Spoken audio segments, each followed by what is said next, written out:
कांग्रेस डर की राजनीति कर रही है इस वक्त पैनिक फैलाकर। जी, सभी को नमस्कार। देखिए, प्रधानमंत्री जी एक गरिमामय पद होता है, तो उनके लिए निर्लज्ज या बेहया इस तरह के शब्दों का इस्तेमाल करना उचित नहीं है, इसलिए मैं उचित नहीं करूंगा। मैं बड़ा नाप तोल के चालबाज शब्द का इस्तेमाल करूंगा। ये चालबाजी आप देखिए कि प्रधानमंत्री पैनिक पर या फिर एक संकट के परिस्थितियों के बारे में कहाँ बोल रहे हैं, एक चुनावी भाषण, चुनावी रैली में। तो अव्वल तो यह है कि अगर स्थिति ऐसी है, गंभीर है, एक वैश्विक स्तर पर एक संकट में स्थिति है, ये हम सभी इसका आकलन कर पा रहे हैं, तो प्रधानमंत्री को तो अव्वल ये चाहिए था, जबकि पार्लियामेंट चल रही है, तो पार्लियामेंट पर आकर, हमारे देश में ही तो रहा है ऐसा सिचुएशन, पहले इसे नजीर रही है कि जब इस तरह की कोई असुविधा वाली कोई बात होती है, तो उसके लिए देश की सबसे बड़ी पंचायत है, पार्लियामेंट है। आप सर्वदलीय बैठक बुला सकते हैं, चर्चा कर सकते हैं।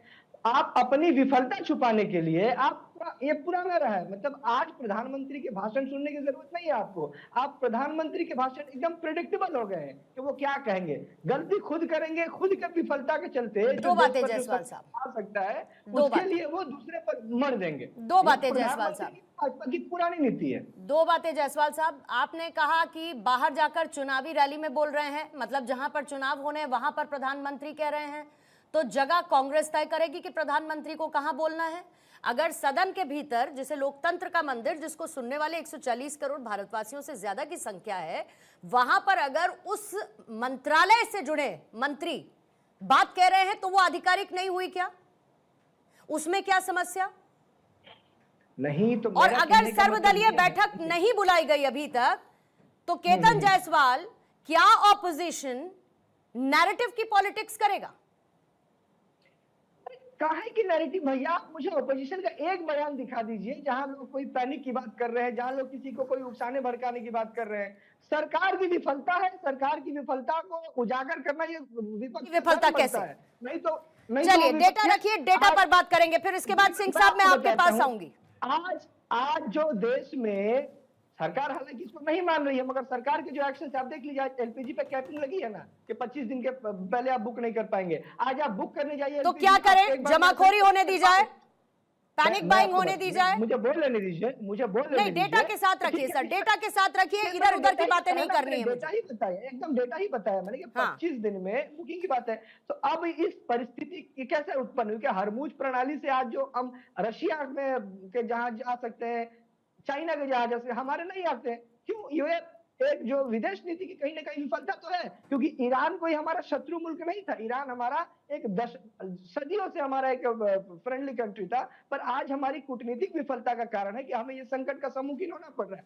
फिर भी मैं मानता हूं, फिर भी जब बात देश की आती है तो पक्ष विपक्ष को एक साथ लेके चलने का बड़ा दायित्व होता है प्रधानमंत्री का। यहाँ प्रधानमंत्री खुद गैर जिम्मेदाराना वक्तव्य दे रहे हैं, खुद इस परिस्थिति में विपक्ष को और विपक्ष को बांटने का काम जो है वो स्वयं प्रधानमंत्री कर रहे हैं। आप विपक्ष से किसी एक नेता का कोई ऐसा बयान दीजिए जो दिखाइए जो अनुचित हो, नहीं है, मगर प्रधानमंत्री खुद अनुचित बात कर रहे हैं। प्रधानमंत्री खुद इस संकट की स्थिति में, जो आप ही कह रहे हैं संकट की स्थिति प्रधानमत्री भी कह रहे हैं, उसमें आप घूम के तो किसने कहा संकट की स्थिति नहीं होगी? वैश्विक स्तर पर हालात खराब हैं, युद्ध की समस्या है।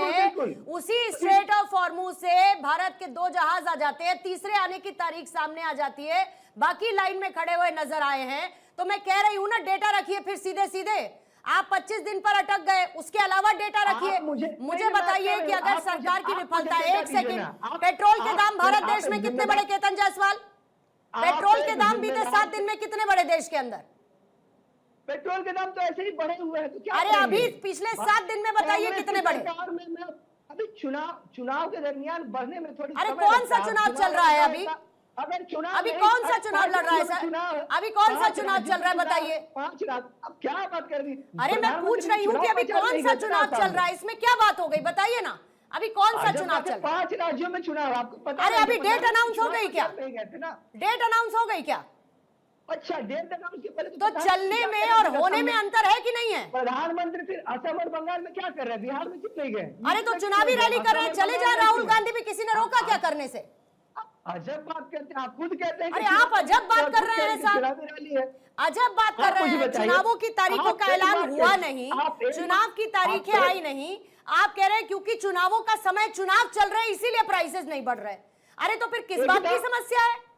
प्राइसेस नहीं बढ़ रहे, अगर तब भी समस्या, बढ़ रहे हैं तब भी तो आपको समस्या, क्या तो पहले समस्या है? समस्या तय कर आपको लीजिए, क्या ज्यादा समस्या चोट नहीं किस बढ़ बात रहे पर थे? है?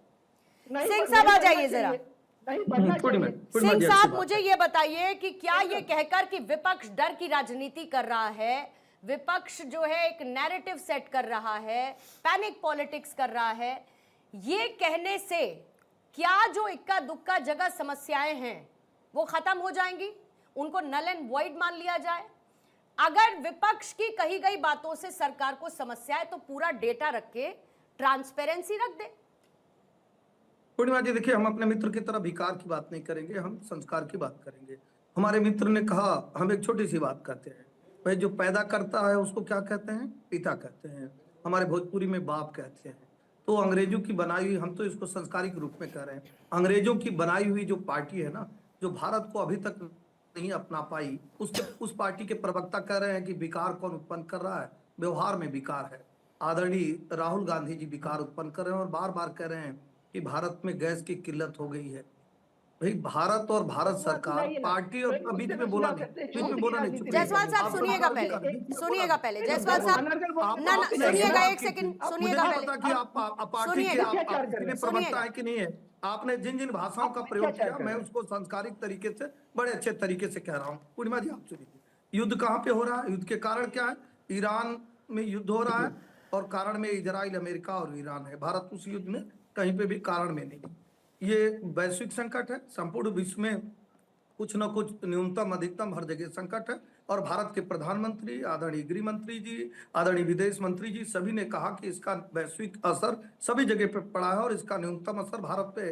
दूसरी बात, तीसरी बात, जब चर्चा की बात आई तो बहुत सारी विपक्षी पार्टियां, इवन टीएमसी ने भी कहा था, इनको आईना दिखाते हुए, मुंह पे चाटा मारते हुए, कि भाई चर्चा आज क्राइसिस पे होनी चाहिए। लेकिन उन्होंने कहा कि नहीं नहीं, ये परिवार प्रथम वाली पार्टियों ने चर्चा किस पे किया? हमारे जो लोकसभा के स्पीकर हैं उस पे चर्चा करना चाहा, तो एक जवाब है बोले। अब पांचवी बात मैं कह रहा हूं, अगर जहां से भारत लगभग 100% उत्पादन तो करता नहीं है, 60 से 65% आयात हम गैस का और तेल का विदेशों से करते हैं। जहां से हम करते हैं वहां पे युद्ध चल रहा है, ईरान में युद्ध चल रहा है और इजराइल और उसके कारण में अमेरिका है।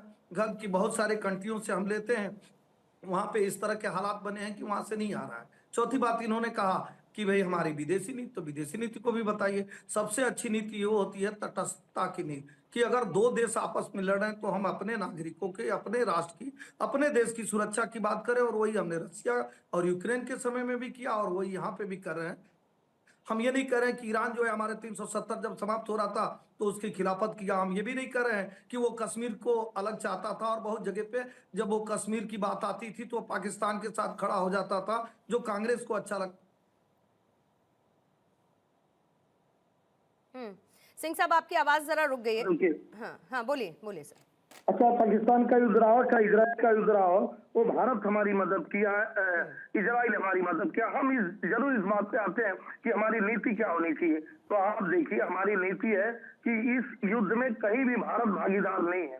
इस युद्ध में अगर कोई दो देशों का युद्ध हो रहा है, जो संकट उत्पन्न हुआ, उससे हमने एक वैकल्पिक रास्ता अपनाया। हम अमेरिका से भी ले रहे हैं और हम रशिया से भी तेल और गैस खरीद रहे हैं। तो मुझे लगता है कि जो ये कांग्रेस है, जो छोटे मन से जो ये सोच रही है कि हम सरकार का विरोध करें, आप सरकार का नहीं विरोध करें, आप भारत का विरोध करें। पर्टिकुलर किसी जिले का एक एग्जाम्पल दूंगा, मान लीजिए किसी जिले में कर्फ्यू लग गया, तो उस जिले के रहने वाले किसी व्यक्ति से आप पूछे कि आपने, थोड़ा सिंह साहब नेटवर्क ब्रेक हो रहा है, जल्दी से एक बार जायसवाल साहब जवाब देंगे, फिर उसके बाद गौरी शंकर गुप्ता जी और फिर स्टूडियो में विक्रम सिंह भी आ चुके हैं। राकेश सर आपके पास भी आते हैं।